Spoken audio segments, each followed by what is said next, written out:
Bonjour à toutes et à tous, bienvenue sur le plateau de Big Media, sur Big 10, dont le thème cette année est le progrès. Je suis Yves Villaginès, journaliste au quotidien Les Échos, et nous allons parler tout de suite d'un thème très important qui est la reprise d'entreprise. Il y a environ chaque année en France 50 000 transactions, 50 000 entreprises qui sont reprises par d'autres entrepreneurs, soit pour entreprendre une première fois, soit pour entreprendre d'autres fois en serial entrepreneur. Et pour parler de ce sujet, j'accueille sur ce plateau deux entrepreneurs qui ont eux-mêmes repris des entreprises et deux experts de cette question. Avec nous, Béatrice Pommeret. Bonjour Béatrice. Vous êtes Bonjour. Présidente de Bobin Tradition, une entreprise artisanale que vous avez rachetée en 2021. Tout à fait. Sur votre gauche, Xavier Lecomte. Bonjour Xavier. Bonjour. Vous êtes président de l'entreprise Atulam, qui est une entreprise de menuiserie. Vous l'avez reprise il y a environ 25 ans et vous l'avez même sauvée de la faillite. On en parlera tout à l'heure. Merci. À ma gauche, Ariane Olive. Ariane, vous êtes avocate, vous avez cofondé le cabinet Spark et vous êtes une spécialiste du reprenariat et de son financement. Oui, bonjour Yves. Bonjour. Et sur votre gauche, Dominique Restineau, vous êtes chef d'entreprise. Dominique, vous avez fondé, entre autres, parce que vous avez fondé beaucoup de choses dans le domaine de l'entrepreneuriat, mais l'Institut du mentorat, et vous êtes président de la Chambre de commerce et d'industrie Paris-Île-de-France. Bonjour. Merci Bonjour. à tous les quatre d'avoir accepté notre invitation donc, pour parler de reprise d'entreprise. Je le disais tout à l'heure, il y a environ 50 000 transactions de reprise d'entreprise qui sont effectuées chaque année, de toute taille et très majoritairement de TPE, surtout de TPE. Avant de donner la parole à nos deux repreneurs, je voudrais avec vous, Dominique Restineau, évoquer cet enjeu du reprenariat dans l'économie française. Il est temps de se soucier de ce sujet. Il faut faire de la France une terre d'entrepreneurs. Je vous cite mot pour mot. Alors d'entrepreneurs, merci. De repreneurs, exactement. De repreneurs, voilà. Moi je parle de la génération repreneur. Oui. Depuis, on a fait suffisamment de choses ensemble, j'arrive. La bataille de l'entrepreneuriat, de la création d'entreprise, il faut continuer à l'entretenir dans notre pays, mais elle est gagnée. C'est 1 million, un peu plus d'1 million, 1,1 million peut-être même cette Oui, année. voilà. Alors avec De création aussi beaucoup d'entreprise, de micro-entreprises. Hein. Donc il faut accompagner pour qu'elles grandissent, pour celles qui veulent grandir. En tout cas, ça fait partie de l'écosystème. Sur la reprise d'entreprise, il y a un chiffre. 97% des entreprises en France ont moins de 20 salariés. Donc, le secteur de la reprise d'entreprise, il y a deux niveaux. Il y a le niveau marché visible et le marché caché. Moi, il y a 20 ans, bientôt 20 ans, quand j'ai vendu mon premier groupe, qui faisait quelques dizaines de millions d'euros de chiffre d'affaires, j'étais dans un marché caché, de gré à gré, avec des spécialistes des FUSAC. Mais il y a énormément de TPE, de petites PME, qui font le tissu économique de notre pays. C'est l'économie réelle, elle est là également.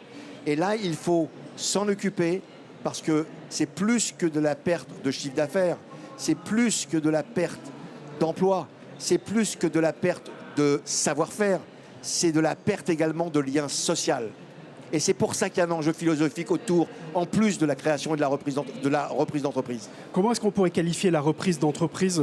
Vous dites qu'effectivement c'est de la perte de valeur. Bien sûr. Mais pour un repreneur, quel est le principal avantage de reprendre plutôt que de créer? Alors je faisais une conférence sur le même sujet, on m'a posé la même question. Exactement. Vous prenez 100%, vous prenez 100 porteurs de projets création d'entreprise, 100 projets de création de repreneurs, porteurs de projets de reprise d'entreprise, il y en a forcément 20% là, 20% là qui peuvent faire les deux. D'accord? C'est en réalité un projet très différent. Très différent, pourquoi? Parce que le profil du repreneur ou de la repreneuse, parce qu'il y a aussi de plus en plus de femmes qui viennent sur ce... Pas encore assez, mais il y en a de plus en plus. C'est plutôt le cadre sup, 45, 55 ans, j'espère pas me tromper, qui a un petit peu d'argent et qui a un certain, plutôt des études supérieures, qui a managé tout ça et qui veut reprendre une entreprise. Ça, c'est une typologie. Maintenant, tout le monde ne peut pas reprendre une entreprise et tout le monde ne peut pas créer forcément une entreprise. Il y a une adéquation entre le profil, entre le projet de la femme ou de l'homme et son projet en réalité. Je ne sais pas si je suis clair dans ce que je vous dis. C'est une adéquation dans ce qu'on veut faire. Il y a des gens qui vont créer parce que c'est dans leur ADN de créer. Et pas de reprendre parce qu'il y a des gens qui vont se lasser. Puis c'est une autre difficulté pour certains, mais c'est plus facile pour d'autres. Alors si vous le voulez bien, on va poser la question vers nos deux repreneurs. Bien sûr. Béatrice et Xavier Lecomte, c'est un peu la même question pour vous. Pourquoi est-ce que finalement vous avez choisi de reprendre une entreprise plutôt que de la créer? On commence par vous, Béatrice. Pourquoi reprendre une entreprise et non pas créer? Eh bien, écoutez, je rejoins tout à fait ce que vous avez dit. Je ne me voyais pas créer une entreprise. Je ne suis pas faite pour créer une entreprise. Je voulais avoir une équipe déjà en place, une structure déjà là, et je me voyais bien accompagner cette équipe dans le projet que j'avais pour l'entreprise. Démarrer toute seule, me retrouver toute seule, c'est pas ce que j'avais vécu avant dans le salariat. J'ai dirigé des équipes, j'ai emmené des équipes loin, et c'est exactement ce que je voulais faire en étant entrepreneuse. Donc pas de création, clairement pas de création dès le départ. Hein. Et vous, Xavier? Je vais faire un peu la même réponse, que je suis aussi un repreneur. Je pense que plus généralement, il faut savoir qui on est quand on veut se lancer dans l'entrepreneuriat et savoir ce qui nous correspond le mieux. Donc Béatrice a exprimé le fait qu'elle était plus repreneuse. Moi aussi, je suis plus repreneur, je ne suis pas créatif. Par contre, effectivement, embarquer les gens, une équipe dans un projet, je suis passionné de rugby, c'est mes valeurs, c'est ce que j'aime faire et c'est là où je m'épanouis. Alors parlons des entreprises que vous avez repris tous les deux. Aujourd'hui, Béatrice Pommeret, vous dirigez une TPE qui est une TPE artisanale. Comment vous avez rencontré cette entreprise et quel a été le cheminement jusqu'à la reprise? Alors moi, j'ai décidé de racheter une entreprise après 30 ans de salariat parce que je devais trouver un travail. Et j'ai un expert comptable qui m'avait dit « Tu vas beaucoup travailler, donc il faut que tu fasses une fiche sur ton savoir-faire professionnel et une fiche sur ta passion parce que il est possible aussi de trouver une entreprise dans un domaine de passion. » Et donc ma passion, c'est le fil. Et donc j'ai créé ma fiche de cadrage sur le fil en ayant peu d'espoir de retrouver cette entreprise. Je me suis inscrit dans une association qui s'appelle le CRA et le premier dossier que j'ai eu en main, c'était l'entreprise Bobin qui me correspondait tout à fait avec un savoir-faire artisanal dans la restauration de tapis, tapisseries et textiles, clairement dans le fil et extraordinaire, une aventure extraordinaire. On va revenir tout à l'heure sur ce qu'est le CRA, Cédant Repreneur, l'association. Okay. Mais restons un instant sur l'entreprise. C'est une entreprise qui compte combien de salariés, qui a grandi pendant... Vous l'avez reprise il y a 2 ans? Je l'ai repris il y a 4 ans. Presque 4 ans, ouais, presque. Pendant le Covid. Oui. C'est une entreprise qui a perdu un salarié quand je suis arrivée. Je viens de recruter une jeune, donc je suis très contente. Les savoir-faire n'existent plus, ça se perd. Donc c'est compliqué, très compliqué. Et donc c'est sur un marché de niche, mais un savoir-faire... Très haut de gamme, c'est de la restauration de tapisserie, c'est ça? Tapisserie, tapis et textiles délicats. Donc vêtements liturgiques, broderies, ce type de textile. Et donc nos clients sont à moitié des châteaux, institutions, ministères, départements, musées. Et l'autre moitié, ce sont des particuliers qui ont un patrimoine plus ou moins important, mais comme vous et moi, avec un joli tapis. Et pour ceux qui ont récupéré ou hérité d'une tapisserie ancienne ou contemporaine, il y a énormément de choses contemporaines qui sont magnifiques. 7 salariés aujourd'hui. 7 salariés. Et vous, Xavier, vous avez repris une entreprise qui était en difficulté au moment où vous l'avez reprise. Alors, il y a un peu plus longtemps, hein, c'est presque 25 ans. Oui, ça fait 25 ans. J'avais 33 ans. J'étais directeur des ventes d'un cabinet de conseil à Paris. Mais je m'ennuyais ferme. Et j'aspirais à l'entreprise et j'en ai parlé. Et là, on est venu me voir en me disant Xavier, je sais que tu n'as pas d'argent, mais je suis en grande difficulté. Je pense que tu as les qualités de mes défauts. Peut-être qu'à nous deux, on peut sauver le navire. Il y avait 5... Alors, le métier d'Atulam, qui est l'entreprise que j'ai repris en principal, elle est creusoise. Donc, à Aubusson, il y a beaucoup de tapisseries au passage. Et c'est une entreprise qui fabrique des fenêtres et des portes en bois sur mesure. À l'époque, il y avait 20 personnes.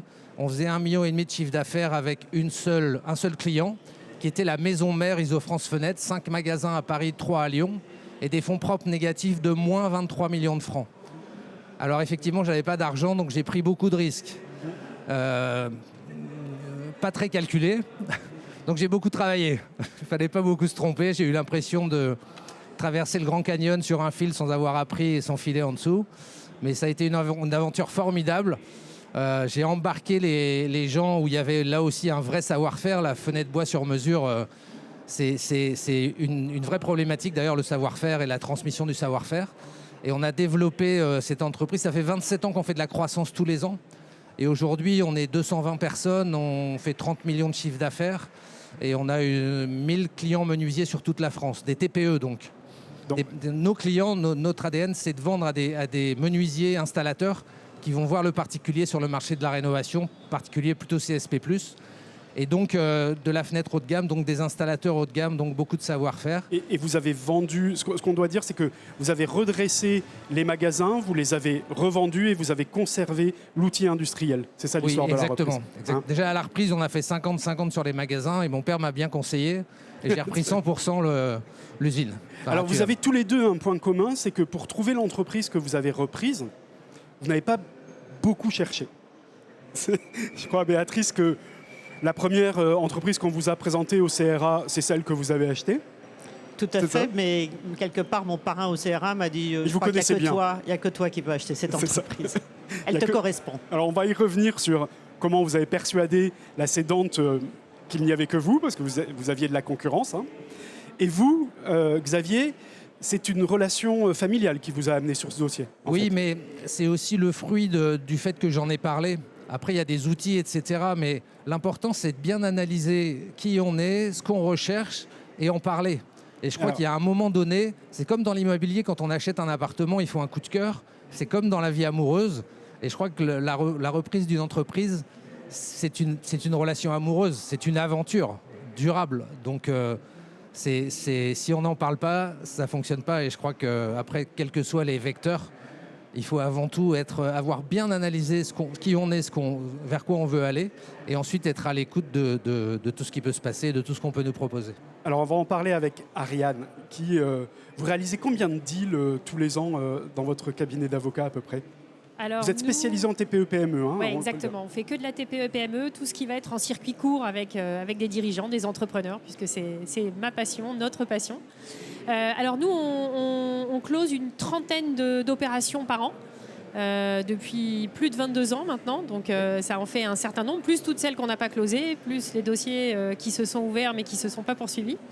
En moyenne, entre le moment où on décide de chercher une entreprise à reprendre et le moment où on signe, il s'écoule combien de temps, normalement? Nos deux invités fantastiques sont deux exceptions qui ne confirment pas du tout la règle. Hein. Autant se le dire franchement. Nous, ce qu'on constate, c'est que nos chercheurs mettent, on va dire, entre 12 à 18 mois à finaliser une reprise, entre le moment où ils cadrent et commencent à chercher et le moment où vraiment ils ont finalisé l'opération. Pour ceux qui y parviennent, hein, parce qu'il ne faut pas oublier que ça peut être aussi malheureusement des choix qui n'aboutissent pas. Mais voilà, c'est vrai que c'est coup de cœur, comme vous dites Xavier, mais certains mettent quand même très longtemps avant de trouver leur coup de cœur. C'est important de garder en tête ce temps de recherche parce que il vient se déduire du temps qu'on va mettre éventuellement à se rémunérer. C'est-à-dire qu'un entrepreneur qui crée en général ne peut pas se rémunérer. C'est un des avantages dans la reprise que éventuellement le repreneur peut se rémunérer tout de suite sur l'activité de l'entreprise, mais il faut financer aussi cette période de recherche quand on a une reprise. Alors, nous, dans ce qu'on appelle le MBI, hein, donc la reprise d'entreprise par des personnes physiques qui ne sont pas déjà dans la société qu'ils reprennent, qui sont des managers extérieurs à la société qu'ils reprennent, on a quand même beaucoup de cas, et de ce point de vue-là, il faut vraiment rendre hommage au dispositif français, de gens qui ont quitté des grands groupes et qui bénéficient donc d'une allocation France Travail désormais, et qui se servent à très bon escient de cette allocation pour financer en partie leur période de recherche. C'est le premier business angel de France, hein, France Travail. Oui, 18 mois désormais. Oui, c'est vrai que là, ça devient un peu plus serré. Mais cela étant, Yves, c'est très intéressant parce que, et on ne l'a pas encore dit, mais la reprise est souvent vue versus la création justement comme un gain de temps. Oui. Alors, gain de temps, oui, parce qu'on sait que quand on crée, il faut 3, 4, 5 ans en général pour émerger. Mais il y a quand même en effet à tenir compte de ce process de recherche et de finalisation qui est très aléatoire dans son timing et qui peut largement varier d'un cas à l'autre. Cela étant, pour être très honnête, moi ça fait plus de 20 ans qu'on m'explique qu'il y a une pyramide des âges en France qui va permettre d'accélérer des opérations tant dans leur volume que dans leur, on va dire, timing de réalisation. Personnellement, je ne l'ai pas du tout constaté. Hein. Oui, on lit souvent qu'il y a beaucoup d'entreprises à reprendre, que beaucoup de chefs d'entreprise vont atteindre l'âge de la retraite et finalement, le nombre de deals n'augmente pas tant que ça d'année en année. Franchement, on est très nombreux, et je pense que Dominique ne me contredira pas, oui. On est très nombreux dans le secteur à se dire, mais attends, ça fait 20 ans qu'on nous parle de ça et que ça n'arrive pas. Et juste à titre d'anecdote, moi en ce moment, j'ai en portefeuille, entre guillemets, 2 cédants, dont un qui a quand même plus de 80 ans. Ces négociations ne se passent pas exactement comme il le souhaite. Et il me dit régulièrement, mais Ariane, je ne suis pas du tout pressée. Écoutez, c'est pas grave, je ne vendrai pas tout de suite, j'ai le temps. Il a tout ça veut dire, voilà. On va en parler avec nos 2 repreneurs parce qu'ils vont nous expliquer comment, en tout cas Béatrice, surtout comment elle a convaincu la cédante qu'il fallait lui vendre. Comment on peut expliquer que finalement des cédants préfèrent fermer leur boîte peut-être plutôt que de la céder? Non? Je pense pas. Peut-être que leur niveau d'exigence font que, ou leur désintérêt font que ça va partir un petit peu en vrille, j'ai envie de dire. Mais ils préfèrent pas la fermer ou la perdre pour rien si elle vaut quelque chose. Non. Généralement, ils sont... Donc si on parle à des potentiels repreneurs, on peut leur dire qu'il y a quand même un potentiel d'entreprise important à reprendre. Ah non, mais oui, je suis d'accord avec elle. Il y a beaucoup d'entreprises à reprendre, en tout cas potentiellement à reprendre. Voilà, c'est potentiellement à reprendre. Après, il y a une préparation et du cédant, alors le repreneur, je n'en parle pas, mais et du cédant, qui lui doit se préparer, doit préparer son entreprise. Et on parle depuis des années de la fiscalité, on parle depuis des années de plein de choses. Il y a un facteur sur lequel moi je me bats aujourd'hui, et au niveau du réseau des chambres de commerce au niveau national, je co-préside cette mission avec une de mes collègues dans un territoire de la Corrèze, donc justement très différent, ce qui permet d'avoir un bon regard sur tout ça. En clair, je veux dire, il y a peut-être beaucoup d'entreprises à reprendre, potentiellement. Voilà, c'est ça que je veux dire, c'est potentiellement. Et quelle est la meilleure stratégie de recherche selon vous? Les réseaux, les plateformes de mise en relation, payantes souvent et très chères pour certaines. Oui, mais l'approche directe, on dit que l'approche directe, ça fonctionne aussi, même des entreprises qui ne sont pas forcément à reprendre sur le marché. Premièrement, oui. Moi j'ai vendu mon entreprise, j'étais pas à vendre. Oui. Ah, c'est bien, mais j'étais pas à vendre, d'accord? Donc c'est une chose qu'il faut bien garder. Et j'avais pas 60 ans ou 65 ans, j'en avais 45, toujours. Il faut garder ça à l'esprit. Ça faisait 20 ans que j'avais cette entreprise avec mes associés. Ce qu'il faut, par rapport à votre question, c'était... La meilleure stratégie de recherche. La meilleure stratégie, je vais être très clair, c'est d'être accompagné. Parce que quand on arrive sur un marché, quand on a été salarié pendant 30 ans, on ne sait pas ce que c'est que la reprise d'entreprise, on ne sait pas ce que c'est que l'entrepreneuriat, on ne sait pas ce que c'est tout ça, d'accord? On peut avoir des compétences, mais et même quand on est cadre et cadre sup dans une entreprise, on ne sait pas tout ça. Donc être accompagné par... bien sûr un expert comptable, par un avocat, je dis toujours, et à certains âges, par des notaires également, parce qu'il faut rentrer tout ça dans le début. Et puis pardon, par la chambre de commerce et d'industrie de votre territoire. Ou la chambre des métiers, éventuellement. Ah, ils sont moins dessus quand même. Ah, mais quand même, il y a beaucoup d'artisans à reprendre. Oui, non, mais qu'il y ait beaucoup d'artisans. Après, c'est quels sont les services qu'on accompagne. Ma question, Dominique... Le CRA est un acteur qui travaille très bien. Absolument. On va en parler des réseaux d'accompagnement, si vous voulez, un petit peu plus tard. Mais ma question, c'était plutôt sur la stratégie pour ne pas qu'on fasse 100% le parallèle avec la recherche d'appartements qu'on a évoqué tout à l'heure. Il faut bien dire aux repreneurs d'entreprise que c'est pas parce que l'entreprise n'est pas sur le marché qu'elle n'est pas potentiellement à bien vendre. Sûr, c'est ce que je vous expliquais en me concernant. La recherche directe est quelque chose que les repreneurs racontent souvent et beaucoup. Oui, à condition, selon moi, et nous on le voit très bien sur un modèle qu'on accompagne beaucoup, qui est une autre forme de MBI qu'on appelle le Search Fund, à condition que cette démarche directe soit très personnalisée. Ce qu'il faut vraiment éviter, il faut évidemment être un peu industriel parce qu'il y a énormément de sociétés, l'offre est énorme, comme vous le disiez Dominique, mais il faut être très personnalisé et on voit tous les ans des repreneurs déclencher exactement comme vous le dites, des réflexes de cession qui n'existaient absolument pas auprès d'entrepreneurs qui n'étaient pas du tout encore mûrs dans leur volonté de vendre. C'est d'avoir une idée précise de sa cible, de son activité et éventuellement contacter en direct des entreprises qui pourraient être des cibles potentielles. Tout à fait. Alors C'est ça la bonne démarche. Et puis, exactement. alors on a parlé du search fund, on va faire juste une... On appelle ça la recherche de cible. Hein. Oui, la recherche de cible. Comment on pourrait faire de la recherche de clients? C'est à peu près la même Tout à démarche. fait. C'est pareil. Tout à fait. On va On parler fait de la du recherche search fund. d'appartement quand même. Hein. C'est Parce pareil. que, Ariane, vous avez été la première peut-être en France à amener cette technique de recherche d'entreprise. On explique juste ce que c'est un search fund.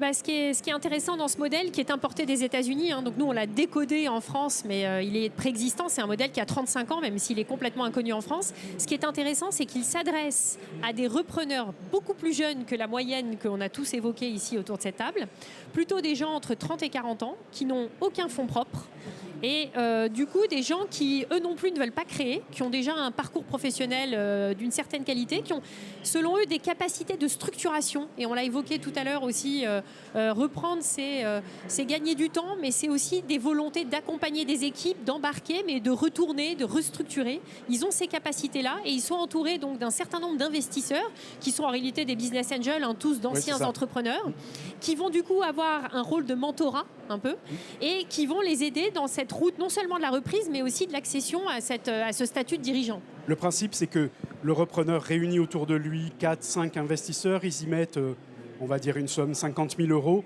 qui va servir à la recherche pour 1 an, 18 mois. Alors là, le Et système puis est... ensuite, Ouais. c'est un peu plus complexe, mais Alors plus normé surtout parce que c'est 2 ans de recherche, vous avez entre 15 et 20 investisseurs. Voilà, c'est la seule Beaucoup plus. nuance. et puis les investisseurs qui ont participé au financement de la recherche sont évidemment prioritaires sur les prises de participation au moment du rachat. Absolument. Alors revenons avec vous, Béatrice, sur comment vous avez convaincu la cédante que vous étiez la meilleure personne pour reprendre son entreprise. Parce que c'est un challenge quand même de convaincre un cédant de vous vendre cette boîte. À mon sens, c'est le seul challenge. C'est-à-dire, vous pouvez trouver plein de boîtes qui vous séduisent, mais le vrai challenge, c'est d'avoir le cédant ou la cédante qui vous choisit. Et le prix, Parce que c'est un peu... Ça suffit Alors, pas on parlait de l'amour, etc. Enfin, vous pouvez avoir beaucoup de prétendants, mais enfin bon, vous voyez, il y en a un, quoi. et c'est pas celui qui met le plus gros chèque sur la table Non. qui l'emporte? Non. Non, jamais. Non, moi, je n'ai pas mis le gros chèque sur la table Alors, et j'étais pas la plus... j'étais pas celle qui avait le plus de diplômes.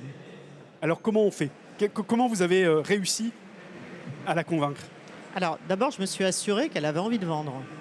Parce qu'on dit qu'il y a potentiellement plein d'entreprises à vendre, mais il n'y a pas forcément beaucoup de vendeurs derrière. C'est-à-dire, vous avez des gens qui vont très loin dans la démarche, mais qui n'ont pas du tout envie de vendre, donc ils vont font perdre leur temps. Donc ça, c'est la première chose. Dans son cas, elle avait été approchée par quelqu'un qui voulait racheter son entreprise, c'est ce qui lui avait mis la puce à l'oreille. Je resitue quand même le contexte. Moi, j'ai racheté en temps de Covid. Donc 2020, donc on se remet dans 2020. On n'avait pas le droit de se voir, on n'avait pas le droit de se déplacer. Je ne pouvais pas visiter l'atelier. Donc on a démarré au téléphone. Alors c'est un peu compliqué de démarrer au téléphone et de convaincre. Quand vous êtes derrière, parce que je suis arrivé assez tard sur le dossier, il y avait déjà 4-5 personnes très intéressées avec qui elle avait déjà échangé. Je suis arrivé quand même bonne dernière. Donc là, je me suis dit, elle cherche certainement quelqu'un qui va développer la structure, donc quelqu'un qui est commercial, il va falloir que je vende, quoi. Et comme je sais faire, je me suis dit, il faut que j'y aille. Donc j'ai fait une stratégie. Je crois que vous montez une stratégie pour mon objectif, c'était qu'elle me choisisse à la fin, qu'elle n'ait pas de doute par rapport à ça. Parce que si vous devez mener une négoce derrière, il ne faut pas de doute. Il faut que ça soit une évidence. Donc moi, ce que j'avais dans ma besace, c'était la connaissance du fil, un vrai élément différenciateur. Donc je pense qu'il faut trouver cet élément différenciateur. J'avais des compétences commerciales et de réseau. Et ça, pour développer une petite structure, moi je rappelle, un TPE, 7 salariés, la dirigeante, c'est celle qui fait le commerce. Hein, donc il fallait avoir cette capacité. Et puis, faut de l'entre-gens, faut arrondir, faut raconter, faut voilà, enfin comme faut y aller. Et moi, j'avais un axe qui est un axe qui me tient à cœur. On l'a évoqué tout à l'heure sur les repreneuses.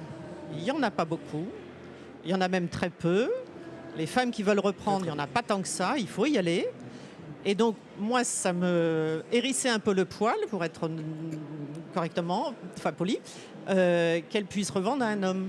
J'ai rien contre les dames, mais il y a tellement peu de dirigeantes d'entreprise qu'à un moment, je lui ai dit, vous faites ce que vous voulez, vous la vendez à qui vous voulez, mais vous n'allez pas être celle qui fait qu'on a une entreprise de moins qui est vendue à une femme, quoi. C'est pas possible. Donc vous allez trouver, c'est peut-être pas moi, hein, il y en avait d'autres, hein, des femmes, je pense, dans le... Mais quand même. Et là, j'ai semé un petit début de réflexion. Elle m'en a parlé après en disant, ça m'a... Ouais. Donc, C'était une bonne stratégie, selon vous, Dominique et Ariane? Elle a bien fait, Béatrice, Ouais, de moi, jouer je cette pense, corde.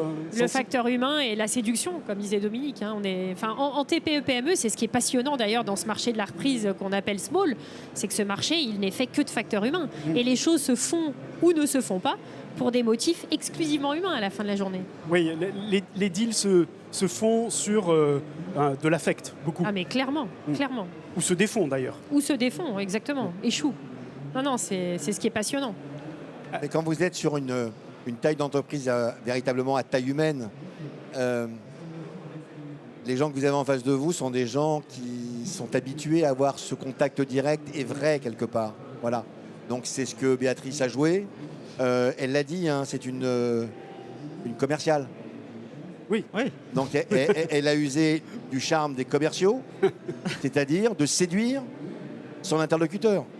Voilà, elle a su trouver les bons arguments, on va dire. Elle a su trouver. Hein, Alors, plutôt, en même temps, et j'entends, puisqu'on en a parlé tout à l'heure, il y a quand même moins de femmes, même si ça avance un peu plus. Mais il y en a très peu, moins de 10% au CRA C'est quand même. timide, Hein. hein, c'est Ouais, très au CRA, timide. mais ça commence à se développer. Non, mais même... C'est pas 30-40 personnes, mais ça commence, on commence à y venir. Ça s'améliore.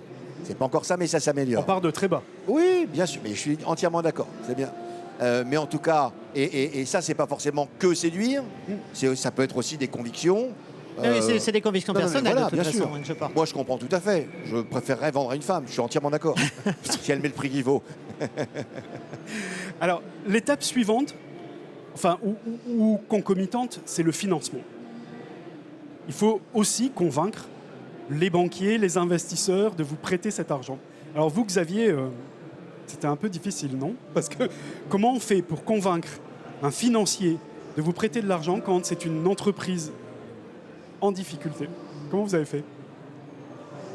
Ça a été effectivement très compliqué. Je pensais que ça allait bien se passer et puis ça s'est pas si bien passé que ça. Enfin, clairement, j'ai monté un dossier, je le trouvais magnifique, mon dossier. C'était une belle histoire, j'avais construit une histoire. Et... Financier, l'histoire, Voilà. ça fout un peu. C'est ça. Donc vous Donc avez je suis montré des allé beaux tableaux aussi. avec ma petite mallette sur la place Bogno à Guéret et il y avait tous les banquiers, là, je les ai fait un par un en porte-à-porte comme en bon commercial avec des valeurs de différenciation parce que c'est ce qui fait la clé du commerce. Vous avez bien su le faire avec votre différence parce que vous êtes une femme, je vous félicite. Et puis là, une fois que j'avais fait le tour de la place, ils m'ont tous dit que c'était vachement bien mais qu'ils ne me suivaient pas, quoi. Donc là, le choix se rétrécissait, ça devenait tendu et alors on va dire que c'est de la chance, mais en tout cas j'ai insisté. Et là, j'ai réussi à faire venir la Banque Populaire de Limoges, le directeur des crédits, qui était un peu en fin de carrière. Et il m'a dit, écoutez, vous êtes un de mes derniers dossiers et moi je crois en vous. Okay. Donc Il a bien je vais jouer. Alors après, caution personnelle de mon papa, caution personnelle de ma pomme, enfin, etc. Mais parce que l'entreprise, c'est une belle aventure. C'est la liberté, c'est l'autonomie, mais c'est beaucoup de risques. Mais est-il Et plus c'est beaucoup facile, de responsabilités. est-il plus facile de financer ou de faire financer une reprise d'entreprise en ayant déjà de l'activité? Peut-on s'appuyer sur cette activité pour obtenir des financements? J'imagine que oui. Mais oui. Ah oui, clairement, puisque pour vous donner un ordre d'idée des ratios du marché actuel, quand vous êtes en primo-accession, il faut compter en ce moment, on va dire 62 dettes, 40 de fonds propres. C'est quasiment le mieux En que vous puissiez pourcentage, obtenir en pourcentage. Tandis qu'en croissance externe, vous montez vite à 80, 85, 90% de financement. Vous voulez dire qu'on peut financer à 80-90% le rachat d'une entreprise par un prêt bancaire, en fait, un prêt extérieur? Alors oui, mais quand on en a déjà une. C'est-à-dire, Quand on- c'était pour Ah, rebondir quand on- sur votre en point de la croissance croissance externe, externe. d'accord, pardon. Exactement. Quand on a déjà Exactement. Sinon, il faut compter 50-50, 60-40, voilà, mais on ne fait pas mieux en ce moment. Et Donc, encore, il faut- grosso modo, la moitié en apport personnel, la moitié en prêt. Mais on va aborder un point délicat dans la reprise d'entreprise, c'est le juste après. Parce que dans la reprise d'entreprise, il y a on a acheté, mais c'est pas tout à fait comme un appartement, on met pas ses meubles et tout va bien dedans. Il y a quand même la reprise, il y a des salariés, etc.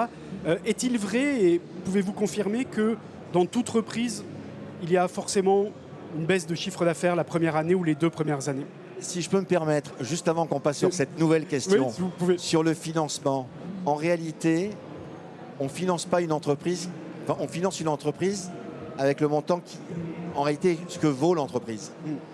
Il n'y a pas de problème de financement quand l'entreprise, qui n'était pas le cas de Xavier, mais quand l'entreprise ne perd pas d'argent, gagne un peu d'argent et tout ça, vous trouvez du financement.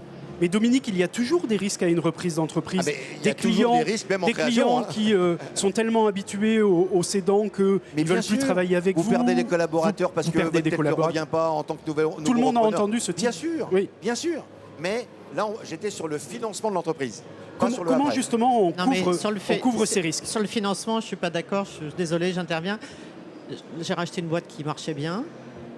Ça faisait 10 ans qu'elle était dans une banque. La banque ne m'a pas suivi, alors qu'elle est une boîte qui progressait chaque année. La banque ne m'a pas suivi. Pourquoi? Risqué. Vous savez, la banque, c'est risque. Mais Donc, elle a eu j'ai peur trouvé une autre banque, Elle a mais eu j'en peur ai vu peut-être 10. les clients ne vous suivent pas en fait. Je ne peux pas vous dire. Vous rentrez dans des ratios, vous rentrez dans des cases, vous êtes... Mais est-ce que c'est un risque justement dans une reprise d'entreprise que finalement, sur le papier, la mariée est très belle et puis ça arrive. une fois dedans... Ça arrive. Oui, bien sûr. Et puis Ça la s'appelle taille. les cadavres dans le placard. Oui, c'est ça, les cas. Ah oui, Oui. Ouais. ça arrive. Oui, Alors, mais l'avocat va nous dire qu'il y a quand même des des garanties. Il y a les... Oui, non, mais alors moi je pensais plus même là au fait que, alors d'abord toujours très bon réflexe d'aller voir la banque historique du cédant, là où les banques historiques, oui. ça normalement c'est le parfait réflexe. Deuxième chose, c'est que en effet, pour rebondir sur votre point Yves, il y a toujours, moi je considère que c'est toujours une cobangie. Donc on commence toujours par détruire un peu de valeur, ne serait-ce que sur la base du frottement humain. Mais les banques en tiennent compte. Parce que quand une banque accepte de vous financer, elle dégrade toujours de 30% au moins la capacité d'autofinancement actuelle et prévisionnelle de la société. Sachant que quand vous faites un prévisionnel de financement à une banque, vous projetez des pourcentages de croissance hyper faibles. Ils aiment les dossiers très très prudentiels. Donc c'est quand même une dégradation dont il est tenu compte. Après, ce qu'il faut voir aussi, c'est que plus la boîte est petite et plus on est dans des one-man shows ou assimilés, et plus la banque, même historique, va parfois justement refuser de financer parce qu'elle considère qu'il est extrêmement difficile de succéder à la personnalité, au charisme, que sais-je, de son client originel. Voilà. Je pense qu'on n'a pas non plus les bons interlocuteurs. Quand Ah, vous êtes c'est une sûr. petite structure, vous avez celui qui remplit les dossiers, vous n'avez pas le patron de Tout à vous fait. avez accédé à la personne qui est capable de décider. Il y a des marchés. Dans les Dans les petites banques, il y a des structures. marchés du particulier, il y a le marché du professionnel et il y a le marché de l'entreprise. Ça n'est pas pareil, c'est à partir de 2-3 millions d'euros de chiffre Mais d'affaires quand que vous vous êtes n'avez pas les mêmes candidats Voilà, et en quand face vous de êtes vous. juste en dessous Oui. et que vous avez envie de grandir, que vous faites un plan pour grandir, Si vous le voulez bien, on va évoquer l'autre difficulté après le financement qui est l'interne. Parce que quand on rachète une entreprise, on est aussi avec des salariés qui étaient là avant, qu'il faut convaincre. Est-ce que c'est quelque chose qui a été très difficile pour l'une et l'autre? Xavier? Alors moi, je suis arrivé de Paris en Creuse. Oui. Donc j'avais un point jaune sur le front, là, c'est clair. Et je les ai quand même embarqués parce que je leur ai dit, vous savez, ils avaient un patron un peu véreux et qui était quand même pas très agréable, enfin qui leur faisait des misères. Donc ils avaient un instinct de vengeance par rapport au passé. Et je leur ai dit, écoutez, la vengeance, je sais le faire, mais ça va pas me nourrir et c'est pas mon kiff. Par contre, si vous voulez vous venger du prédécesseur, croyez en moi, croyez en le projet et gagnons le projet. Et je vous assure que là, vous allez le faire, vous allez l'emmerder. Quel vendeur! Oui, mais ça a marché parce que c'était vrai. Moi, j'ai toujours été vrai et c'est comme ça que j'ai embarqué les gens. Et je leur ai dit, maintenant, c'est la guerre. Moi, je suis passionné de rugby, donc je leur ai dit, vous savez, le rugby, c'est un sport de combat collectif et là, c'est quand même Mais la vous guerre. aviez identifié, Xavier, les hommes ou les femmes clés de votre entreprise qu'il a fallu convaincre quand même. Oui, clairement, on était 20, donc il y avait un chef d'atelier. Donc Ouais. c'est assez clair que moi, je suis pas menuisier. Donc quand je l'ai vu, je lui ai dit, Serge, je suis pas menuisier, donc je compte sur toi. Maintenant, je vais regarder ce que veulent les clients et on va faire ça, quoi. Et Serge ne vous a jamais quitté. Jamais. Et vous, Béatrice? Il a grandi avec l'entreprise. Ben, c'est un petit peu pareil que pour la dirigeante. C'est-à-dire qu'il faut convaincre les salariés que vous êtes là aussi la bonne personne. Et moi, je sais que j'avais fait une réunion, un petit déjeuner. Et il y a eu... Alors, hormis la peur de est-ce que vous allez déménager, est-ce que... Voilà, bref. Il y a eu une question qui a réglé le problème, qui a été pourquoi vous avez racheté cette boîte. Donc là, au petit-déj, je me suis dit waouh, il ne faut pas que je me plante. Et donc j'ai dit, j'ai parlé vrai, quoi, enfin comme vous. Et j'ai dit que j'avais racheté parce que je suis passionné par le fil et que je trouvais ça génial ce qu'ils faisaient. Et à partir de là, ils m'ont dit OK. Et hop, ils sont partis travailler. Très bien. Voilà. Dominique, vous vouliez dire un mot sur les réseaux d'accompagnement. Alors on a parlé, quand on est un repreneur qu'on veut se lancer, on tape à quelle porte? Les CCI, bien sûr. Les chambres de commerce et d'industrie, les CMA. Le bien sûr. Je crois, ça fait 20 ans que j'y passe jusqu'à 80 heures par semaine, je crois que les chambres de commerce et d'industrie en France, en tout cas celle d'Île-de-France, mais en France, taille différente, mais nous sommes le premier réseau d'accompagnement de proximité des entreprises sur l'économie réelle. Parce que là, on n'est pas au CAC 40, on n'est pas sur les trucs où ça joue avec des chiffres. Là, il n'y a pas plus économie réelle que ce qu'on entend depuis tout à l'heure. Hein, d'accord ? Donc, nous sommes... Voilà. Donc, il y a les chambres de commerce, mais on est en train de travailler pour que partout en France, l'ensemble des chambres de commerce puissent avoir une vraie réponse pour la reprise d'entreprise, ce qui n'est pas toujours le cas. D'accord ? Même encore aujourd'hui. Il y a, on en a parlé tout à l'heure, l'association le CRA, le CRA qui a une très bonne formation également. Qui est payante, hein, oui, mais pas très cher. Non, mais c'est pas très mais cher. Quand même, non, mais il faut le préciser. Mais attendez, quand on veut aller racheter une boîte, hein, si on pense que tout est gratuit, il faut rester chez soi. Hein. Non, on va être clair. Il y a Réseau Entreprendre aussi, qui a 40% de repreneurs aujourd'hui. Je ne suis pas certain que ce soit 40%, mais c'est un très bon réseau. Le président me l'a confirmé hier. Très bien, superbe. Si le président vous l'a confirmé, ça doit être vrai, évidemment, bien sûr. C'est lui qui me l'a dit. Non, mais bien sûr, ce que je veux dire, c'est que là, c'est sur de l'accompagnement. C'est un peu différent. Je vous parle d'organisation. On a un événement, je vais vous donner ces exemples, qui en est à cette 10e édition, qui s'appelle Transfert en Île-de-France. Oui. C'est une organisation qu'on a fondée avec les professionnels du secteur, avec les experts comptables, avec les avocats, avec les notaires, avec les commissaires aux comptes. C'est un événement qui va se passer encore à la Chambre de commerce et d'industrie de Paris-Île-de-France, où l'ensemble des acteurs qui sont là pour travailler autour de la reprise, qui sont les acteurs clés de la reprise d'entreprise, sont là. En clair, le rôle de la Chambre de commerce de Paris-Île-de-France, c'est le tiers de confiance. Parce qu'on a des services totalement spécialisés avec... Je faisais tout à l'heure une conférence avec un de mes collaborateurs, qui est un ancien chef d'entreprise qui fait de la transmission-reprise dans le service transmission-reprise de chez nous. Juste ce point-là. Et donc, ce sont des gens qui font ça tous les jours. Oui, tous les jours. On peut ajouter que d'autres chambres régionales ont ce type d'événements aussi, mais les organisent. Donc vous pouvez les trouver dans d'autres régions que l'Île-de-France aussi. Bien sûr. C'est parce que tout le monde n'est pas en Île-de-France. Ah non, mais évidemment, et heureusement d'ailleurs. Et on souhaite qu'il y en ait cette possibilité. Alors peut-être pas dans chaque chambre, parce que ça sert à rien. Mais par contre, on peut se répartir les choses. C'est ce qui se fait d'ailleurs. Même en Île-de-France, hein, on s'est organisé. Voilà. Ce que je veux dire, c'est que il y a la reprise d'entreprise, mais il y a les services à côté. Quand on parle de financement, quand vous venez à la Chambre de commerce de Paris-Île-de-France, je prends cet exemple, je vais parler de ma paroisse, on a un département qui s'occupe de recherche de financement et qui peut aiguiller là, en fonction des projets également, de 500 000 à 5 millions d'euros.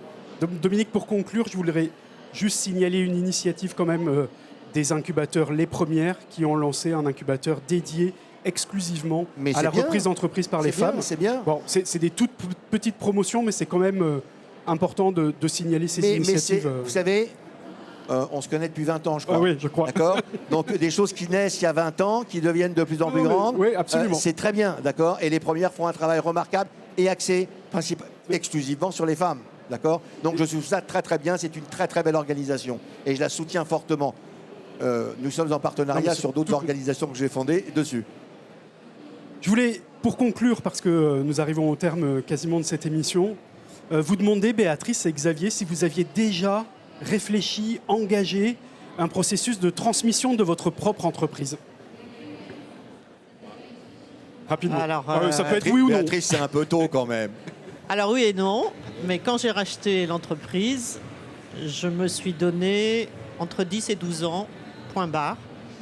D'abord, on a un prêt de 7 ans, donc déjà, c'est pas en dessous de 7 ans, c'est clair. Donc après, vous dites, vous allez un peu en profiter quand même, ça marche bien.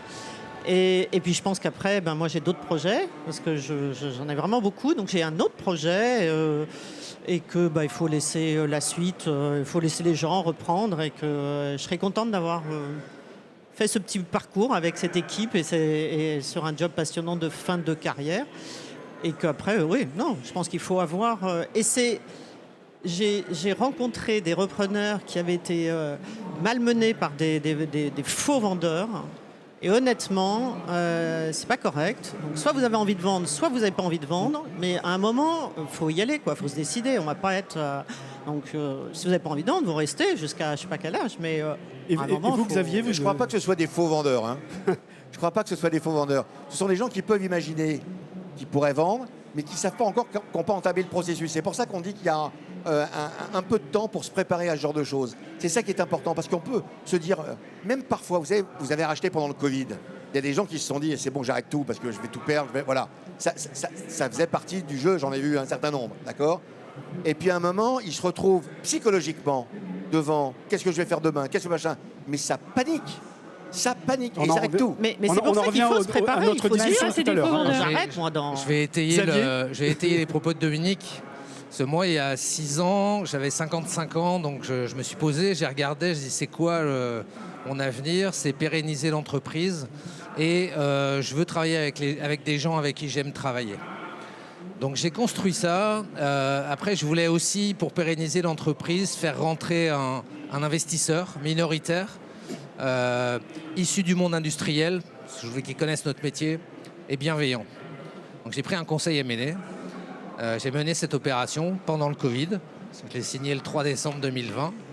Ça s'est très bien passé. J'ai un partenaire très bienveillant et avec beaucoup d'expérience industrielle. C'est une belle aventure là aussi. Et ensuite, j'ai voulu structurer l'entreprise. Alors au passage, dans l'opération LBO, on a fait un management package où on a distribué des parts avec bonus qui, si ça se passe bien, quand l'opération suivante arrivera, les membres du CODIR et les cadres, parce que moi j'ai renoncé à ma part pour la donner aux autres cadres, et ils feront x30. Ce que vous expliquez, Xavier, c'est que vous avez engagé un processus de transmission de votre entreprise à certains de vos managers dans l'entreprise. Voilà, c'est ça alors déjà. hein. je voulais y Le venir. partage de la valeur. C'est l'étape Plus suivante. que ça, hein, Absolument, c'est céder l'entreprise à certains de vos salariés, exactement. qui est une forme de reprise très intéressante parce que vous avez des experts qui connaissent très bien l'entreprise. Oui, alors préalablement à ça, j'ai aussi dû construire un staff. Oui. C'était une entreprise de plein de gens opérationnels. On avait 0 bande passante. On faisait du commerce et on produisait ce qu'on vendait. Donc on était toujours à fond.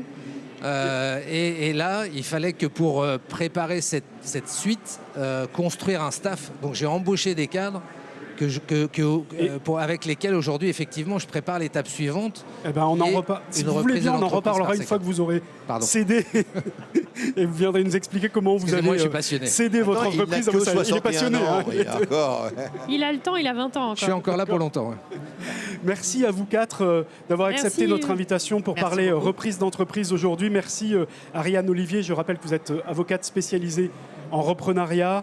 Dominique Restineau, vous êtes le président de la Chambre de commerce et d'industrie de Paris-Île-de-France. Béatrice Pommeret, chef d'entreprise de Bibon Tradition, et Xavier Lecomte de l'entreprise Atulam.